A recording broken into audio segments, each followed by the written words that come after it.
So here I am with Mr. Gavin McLeavy, somebody that you have seen around a lot. Gavin, how are you doing today? I'm very good. What is it you've got? Is this a new one? TFR. You're getting very professional, Charlie. I like it. Yeah, I'm very impressed. I'm getting there. I just need the sponsors to get totally professional. Because right now, anyway, you are director of rugby in Okapi, right? Correct. Yeah. So what does that entitle? Because I don't see many teams having directors of rugby. Well, it's a way of freeing up some time, firstly, so that I can sort of focus on the bigger picture. So what with us having, I think, 23 or 25 coaches in the club now, that's obviously a good opportunity for us to. Nobody needs you. They don't need, no, for sure they don't need me, that's definite. No, but basically the idea is that we've been talking for years about sort of making the game book or the game plan. I'm not much of a writer, so the objective is that... You're more of a talker. Exactly, yeah, so I kind of spend a little bit of time each week after games, after training, in my office, just creating little videos so that we can sort of analyse how the kids are playing, analyse how we're coaching as a team as well. Because at the end of the day, 25 coaches, that's a team of people. Yeah. You know, so making sure that everybody's on the same page with the game plan, making sure that we're using the same methods, the same mentalities throughout the whole club. Obviously, we adapt the game plan a little bit based on the age. Based on the age, of course. So yeah, that's the objective of it. Do you see that actually showing on the field now? Absolutely, yeah. No, that's definitely translating on the field. I have been a couple of times here already, watching your 16s and 19s and 14s, and I would say that is something that, like, you sense that there's something, you know, that everybody's playing more or less in the same way. Yeah, that for me, there's a big part of it is when we're speaking with the coaches. Little things like, I don't know, I saw the coaches were doing a good job of coaching the kids that were on the field, but we've got in the under 14s we've got about 30 kids. So there's 10 guys on the field, and there's another 20 that are not on the field, right? But you got 4 coaches that are maybe only coaching the 10 that are on the field. So little things like, hey, let's separate 2 coaches off so that they're talking to the kids that are on the bench, because they're the ones that need to learn, right? Because they're maybe the less developed players. And hey, what's happening with the team that's actually on the field? What's your position there? What's that player doing? And when you're replacing them, are you doing the same thing? So it's little pieces like that. It's maybe a little bit over detailed, but it helps, I think.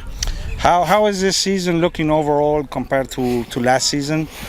I mean, number-wise, the quality of the teams. Number-wise, I think it's increased a little bit. I haven't checked the numbers, but I'm looking at I think our under 19s. We're seeing about 34 guys at the under 19 level, another 32 in the. I would say that is the number you actually need for a successful season, right? 30 something. Yeah, because you got to get 3 or 4 guys that can't turn up for work, right? Because at that age, 19s, they're probably working as well as school. So there's always 3 or 4 guys can't show up for that. You end up with 2 or 3 injuries, so then you've got 27 to choose from, 26 maybe. So yeah, do you get, at that level, do you get a lot of kids from the football team, the local football team here? So actually what we did this year with Cypress Bay, the local high school team, we actually at the beginning of last season spoke with the football team, invited the coach over, and he basically watched a training session. In that training session, obviously we did a bit of tackle, and then we've got lunatic rugby players with no mouth guard, no helmet, just training tackling, and he loved it, because he's like, well, these guys are smaller now players, but they're tackling harder and tackling more correctly. So that worked really well, and we ended up having 6 or 7 of our guys actually went and played for the football team that wouldn't normally have played. Okay. So in return, that we're seeing a little bit of that, maybe 3 or 4 guys from the football team. So through that approach, the football coaches were happy to have their football players play rugby.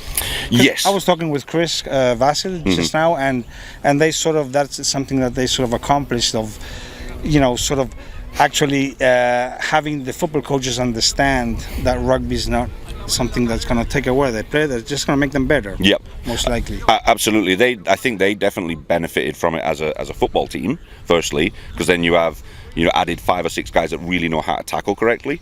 And he definitely got a benefit from that. My own son played with the team, and then from that, on the flip side, we've got a couple of guys coming in now that are like, this is kind of cool. What am I getting into here? And by the time you've taught them how to tackle properly, they're like a lot more confident, and they're going into it in a different mentality. So yeah, we opened up a few of the doors there with that, and I think that's helped. But reality, we were at 26, 27 players training before the football season even finished. So okay, you're gonna have a nice season this year, as everybody's playing everybody in the U19s. U16s, you have a few more teams this year, because last year was sort of painful for the kids to not have competition. But I think we're gonna have 5 teams this year. That's great. So that's better. good. That's good news. I mean, we're at similar numbers for under 16. So. And it's such an important division, U16s, right? I mean, we developed we had the current under 16 coaches were last year's under 19 coaches.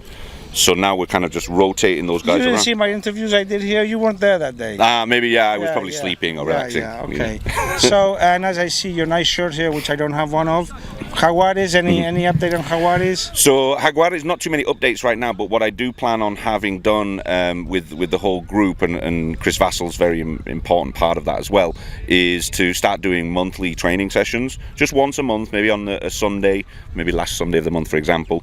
Get the kids together, invite them all together, and then do these sort of regular training sessions like we would do at the end of the season. Try and do it throughout the season, month by month, so that by the time we get to the end of the season, we don't have to start that selection process. We've probably got 2/3 of the team selected already. Okay. That would be the idea.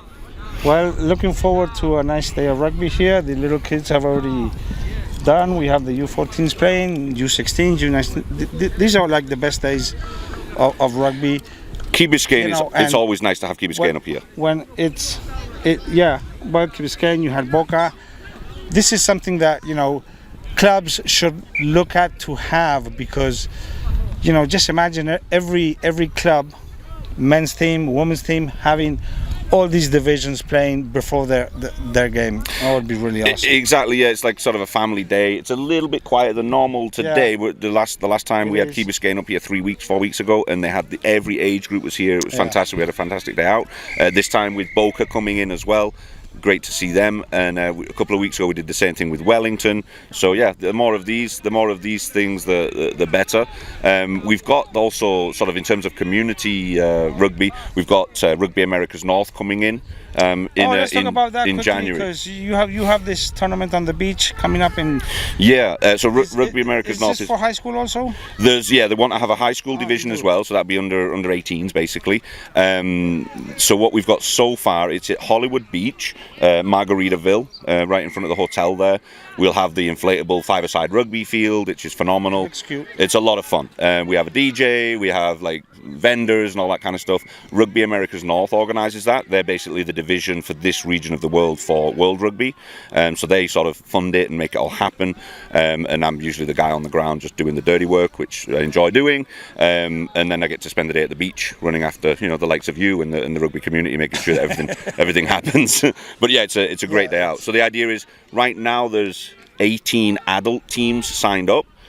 Which interestingly enough, only 4 of them are from Florida. No. So there's about 14 teams coming into the state to play that. That's going to be the last ones, of course. I mean, yeah. But how many teams do you have? Like last year? Last time I think we had 24 teams before the pandemic. Well, you don't want to have that many teams because you just have one little pitch, right? Well, we have one field, but if we do get say we get 30 teams, we can get another secondary field, and we do have permission from the city to make that second field, so we can take up more space if we need to. Okay.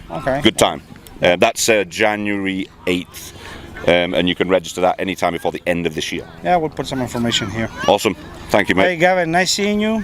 Thank you very much for everything you're doing. We'll have you on the podcast coming this season. Absolutely. No problem at all. Yep. I always look forward to seeing you. Thank you. Not really, I'm joking. Gavin McLeavy, Director of Rugby of Okapi. Thank you. Bye. Cheers, mate.